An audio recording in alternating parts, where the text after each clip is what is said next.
യാത്രക്കാർ ദയവായി ശ്രദ്ധിക്കുക. Train number 3333 is at platform number 3. मित्रांनो, भारतीय रेल्वेने एक नवीन टप्पा गाठलेला आहे. जगातील सर्वात शक्तिशाली हायड्रोजन रेल्वे इंजिन बनवण्यामध्ये भारताला यश मिळालेलं आहे. आणि हे केल्यानंतर भारत जगातील जे काही देश आहेत जे ग्रीन ट्रान्सपोर्टेशन निर्माण करतात त्यांच्या पंक्तीमध्ये जाऊन बसलाय.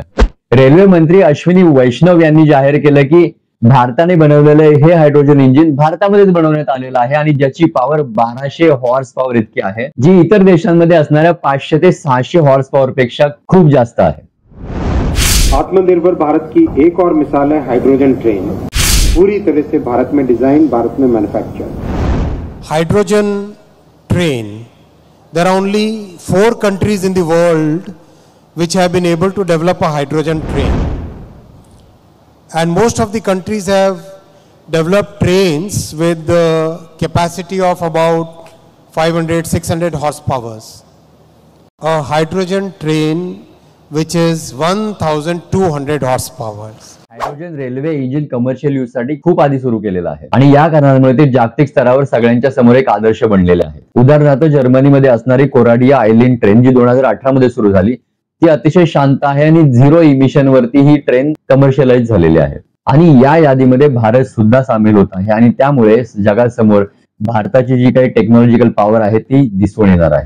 जर्मनी आणि चायनामध्ये ज्या हायड्रोजन ट्रेन आहेत त्यांचं इंजिन जवळजवळ 500 ते 600 हॉर्स पॉवर इतकं आहे आणि अर्थातच भारताचं हे इंजिन या कंट्रीज पेक्षा जास्त पॉवरफुल असणार आहे. भारताची ही पहिली हायड्रोजन ट्रेन चेन्नई मधील इंटिग्रल कोच फॅक्टरी येथे मॅन्युफॅक्चर होत आहे. आता आपण बघूया की या ट्रेनची वैशिष्ट्ये काय आहेत. तर याची 2 वैशिष्ट्ये आहेत ज्यामुळे ती अतिशय विशेष ठरते. पहिलं वैशिष्ट्य म्हणजे जास्त प्रवासी क्षमता आणि याचा वेग. 8 डब्यांच्या या ट्रेनमध्ये 2500 पेक्षा जास्त प्रवासी प्रवास करू शकतात आणि ही ट्रेन 140 km/h च्या स्पीडने धावू शकते आणि ज्यामुळे ती जगातील सर्वात फास्ट हायड्रोजन ट्रेन बनेल. दुसरं वैशिष्ट्य म्हणजे 0 पोल्युशन आणि सस्टेनेबिलिटी. हे हायड्रोजन इंजिन डिझेल ट्रेन प्रमाणे पोल्युटंट बाहेर न सोडता फक्त पाण्याची वाफ उत्सर्जित करते आणि भारताचा 2030 पर्यंतचा जो नेट 0 इमिशनचा जो काही गोल आहे, हा गोल पूर्ण करण्यामध्ये किंवा या गोलापर्यंत जाण्यासाठी हे एक पहिलं पाऊल आहे असं आपण समजू शकतो. भारतीय रेल्वे फक्त एका हायड्रोजन ट्रेनवर थांबणार नाहीये. भारत सरकारने जवळजवळ 2800 कोटीची गुंतवणूक करण्याचं जाहीर केलेलं आहे, ज्यामध्ये 35 हायड्रोजन ट्रेन तयार केल्या जातील आणि प्रत्येक ट्रेनसाठी 80 कोटीचा खर्च लागेल आणि यातली पहिली बॅच मार्च 2025 पर्यंत ऑपरेशनल होण्याची अपेक्षा केली जाते. ही घोषणा खरं तर भारतीय रेल्वेच्या इतिहासामध्ये किंवा भारतीय रेल्वेच्या फ्युचरसाठी खूप महत्वाची घटना ठरते. कारण मागील 5 वर्षामध्ये आपण जर बघितलं की इन्फ्रास्ट्रक्चरच्या लॅप्सेसमुळे किंवा सेफ्टी इश्यूजमुळे जवळजवळ 200 ट्रेनचे अपघात झाले आणि याच्यामध्ये बऱ्याच लोकांचा मृत्यू देखील झाला.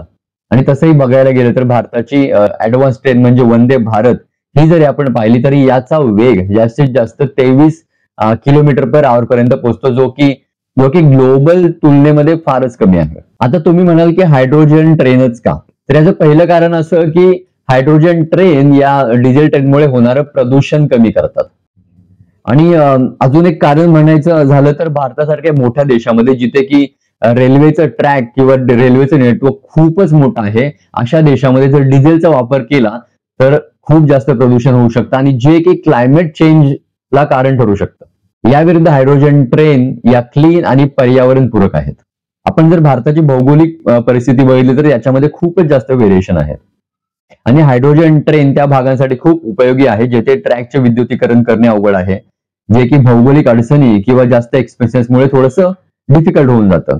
या ट्रेनमुळे ग्रामीण आणि दुर्गम भागांना चांगल्या प्रकारे जोडलं जाऊ शकतं आणि पर्यावरणालाही कमी हानी होईल. तसेच ही टेक्नॉलॉजी भारताच्या नॅशनल हायड्रोजन मिशन सोबत जुळते, ज्याचा उद्देश भारताला हायड्रोजन एनर्जीचं ग्लोबल हब बनवणं हे आहे. हायड्रोजनवर चालणाऱ्या ट्रेनसाठी ही फक्त सुरुवात आहे.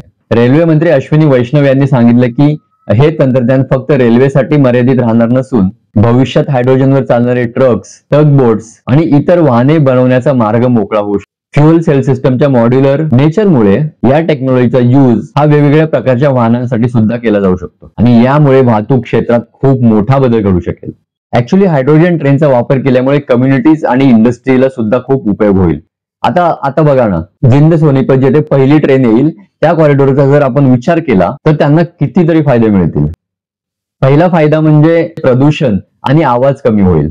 कारण हायड्रोजन ट्रेन या डिझेल ट्रेनची जागा घेणार आहेत सगळीकडे.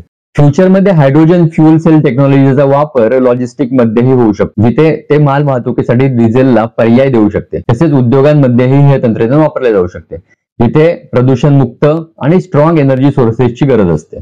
सध्या भारतात ग्रीन हायड्रोजन प्रोडक्शन युनिट्स तयार करण्याचे प्रकल्प सुरू आहेत, जे क्लीन फ्युएलचा सप्लाय इन्शुअर करतील. हायड्रोजन टेक्नॉलॉजी हा एक फक्त इको फ्रेंडली पर्याय नसून एनर्जी इंडिपेंडन्स, खर्चात बचत आणि क्लीन एन्व्हायरमेंटच्या दिशेने एक महत्वाचं पाऊल आहे.